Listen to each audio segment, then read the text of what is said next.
जय हिंद, नमस्कार साथियों, स्वागत है आप सभी लोगों का हमारे एक और न्यू वीडियो में। और आज की इस वीडियो में मैं आप लोगों से बात करने वाला हूं एसएससी एमटीएस के बारे में।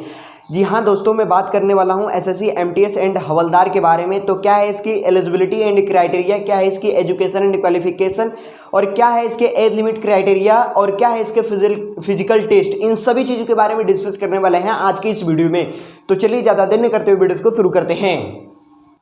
सो दोस्तों, मैं बात करने वाला हूं SSC MTS and havildar recruitment 2023 के बारे में। जी हां दोस्तों, इसी के बारे में आज हम लोग चर्चा करने वाले हैं आज के इस वीडियो में। तो दोस्तों, मैं सबसे पहले आप लोगों को बता देना चाहता हूं कि यदि आप एसएससी एमटीएस एंड हवलदार की तैयारी कर रहे थे तो अपनी तैयारी को और चांद लगा दीजिए, यानी और उसमें जान डाल दीजिए, क्योंकि आपको सीट एक पक्का करना है तो एक और पक्का करना है दोस्तों।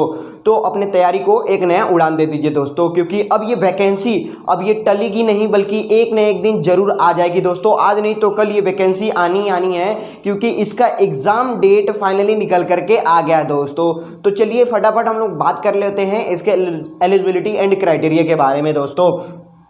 तो यदि आप एमटीएस के लिए तैयारी कर रहे हैं दोस्तों, यदि आप एमटीएस के लिए तैयारी कर रहे हैं तो मैं आप लोगों को बता दूं आप लोगों को कहां कहां मौका मिल सकता है काम करने का, यानी जॉब कहां कहां आप लोगों को मिल सकता है काम करने का। तो सबसे पहले first one of the list में आप लोगों को बता देना चाहता हूं कि यदि आप मेल हैं या फिर फीमेल है, दोनों कैंडिडेट के लिए ये एलिजिबल है, यानी इसमें दोनों कैंडिडेट फिल कर सकते हैं फॉर्म। ये ऑल इंडिया वैकेंसी है दोस्तों। यदि आप किसी भी राज्य से हो, ठीक है, तो भी आप इस फॉर्म को अच्छे तरीके से फिल कर सकते हैं। ऐसा कुछ भी नहीं है कि आप अदर स्टेट से हैं तो आपको फॉर्म फीस चार्ज ज़्यादा देने पड़ेंगे, या फिर उत्तर प्रदेश से है तो कम देने पड़ेंगे, दिल्ली से तो कम देने पड़ेंगे। ऐसा कुछ भी नहीं है दोस्तों। आप किसी भी स्टेट से हैं, आपको ये भरने का मौका मिलता है दोस्तों। तो मैं आप लोगों को बता देना चाहता हूँ एमटीएस यदि की आप तैयारी करते हैं तो कौन से आपसे जॉब करवाए जा सकते हैं, यानी कौन से डिपार्टमेंट में आप जॉब कर सकते हैं दोस्तों।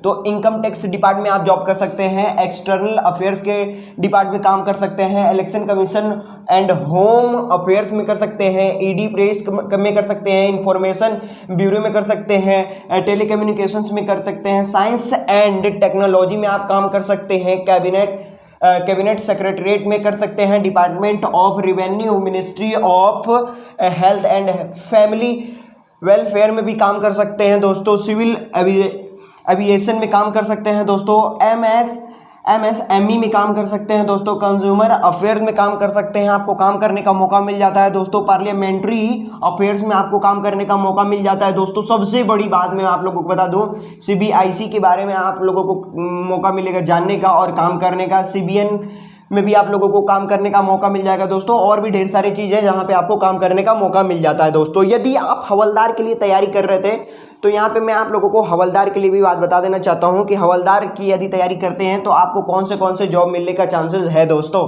तो यहाँ पे आप देख सकते हैं, मैं लिखा हूँ हवलदार। तो हवलदार में भी आप देखिए, यहाँ पे ध्यान दीजिए, एमटीएस की भी तैयारी करते हैं तो भी सीबीआईसी में आपको जॉब मिलने का चांसेस है दोस्तों, ठीक है।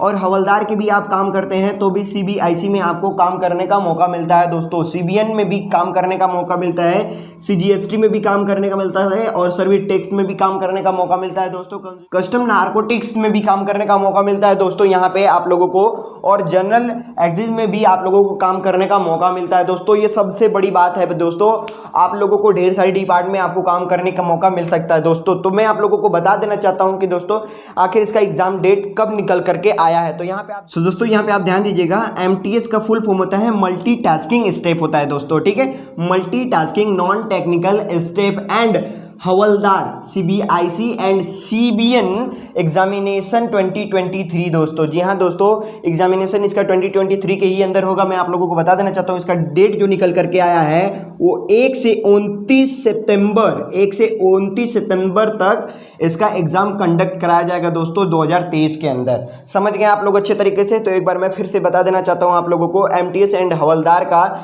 जो आपका एग्जाम होने वाला है वो आपका 1 से 29 तारीख तक आपका एग्जाम कंडक्ट कराया जाएगा सितंबर महीने के अंदर 2023 के अंदर दोस्तों, ठीक है।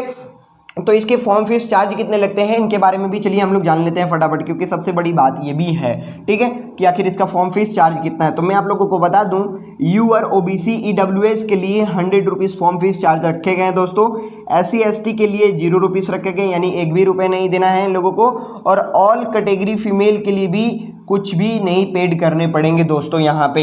और सबसे बड़ी बात मैं आप लोगों को बता देना चाहता हूं दोस्तों कि आप में से बहुत सारे कैंडिडेट को एज लिमिट क्राइटेरिया को लेकर के बहुत सारे डाउट चलते हैं, तो मैं उन कैंडिडेट को बता देना चाहता हूं अच्छे तरीके से कि इस बार का जो एज लिमिट क्राइटेरिया तैयार हुआ है वो कुछ इस प्रकार से है दोस्तों, ठीक है। एज लिमिट क्राइटेरिया आप देख सकते हैं, जिसकी फर्स्ट की बात करें दोस्तों, मिनिमम एज यहाँ पे, तो मिनिमम एज आपका मांगता है 18 ईयर। यदि आप 18 साल के हो गए हैं तो आप एमटीएस एंड हवलदार के लिए एलिजिबल है दोस्तों, ठीक है। बात करें आगे नंबर 2 की, मैक्सिमम एज आपका कितना मांगता है, तो मैक्सिमम आपका एज देखिए 27 ईयर्स है। और साथ ही साथ दोस्तों मैं आप लोगों को बता देना चाहता हूं कि एसएससी एमटीएस एंड हवलदार जो है एज रिलैक्सेशन भी लेकर के आया है दोस्तों। एससी एसटी के लिए 5 साल का, आप यहाँ पे देख सकते हैं, एससी एसटी के लिए 5 साल का मिला है रिलैक्सेशन, और ओबीसी यूआर के लिए 3 साल का एज रिलैक्सेशन देखने को मिल जाता है दोस्तों।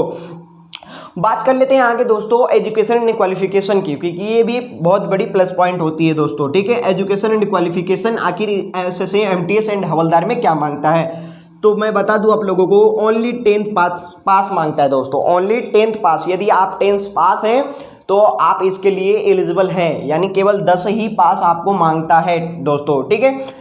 तो चलिए आगे देख लेते हैं इसका फिजिकल टेस्ट कैसा होता है दोस्तों। फिजिकल टेस्ट में आखिर क्या मांगता है, तो नंबर 1 की बात करें दोस्तों, मेल के लिए यहाँ पे आप देख सकते हैं, मेल के लिए मैं यहाँ पे हाइट लिखा हूँ, तो आखिर हाइट क्या मांगता है, तो 157.5 सेंटीमीटर, ठीक है, relaxable by 5 centimetre in the case of Garhwalis and members of scheduled tribes. और चेस्ट की बात करें दोस्तों यहाँ पे, तो चेस्ट आपका 81 centimetre fully expanded with minimum expanded of 5 centimetre क्या मिलता है आपको, एक्सपेंडेड मिलता है दोस्तों, छूट मिल जाता है यहाँ पे।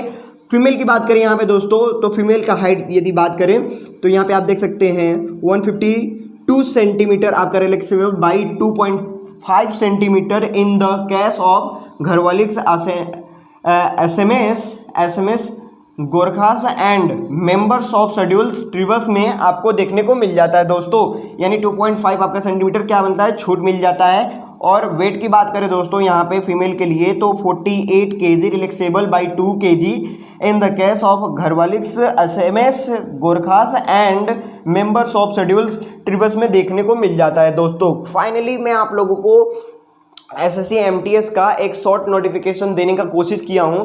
यदि आपको इसमें भी कोई किसी भी प्रकार का डाउट हो तो आप मुझे कमेंट सेक्शन में कमेंट करके बता सकते हैं।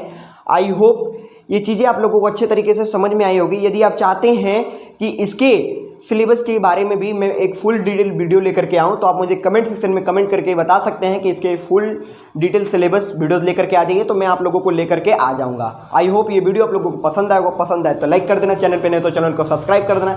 मिलते हैं ऐसे ज़बरदस्त अपॉर्चुनिटी एंड वैकेंसी के साथ, तब तक के लिए जय हिंद, वंदे मातरम।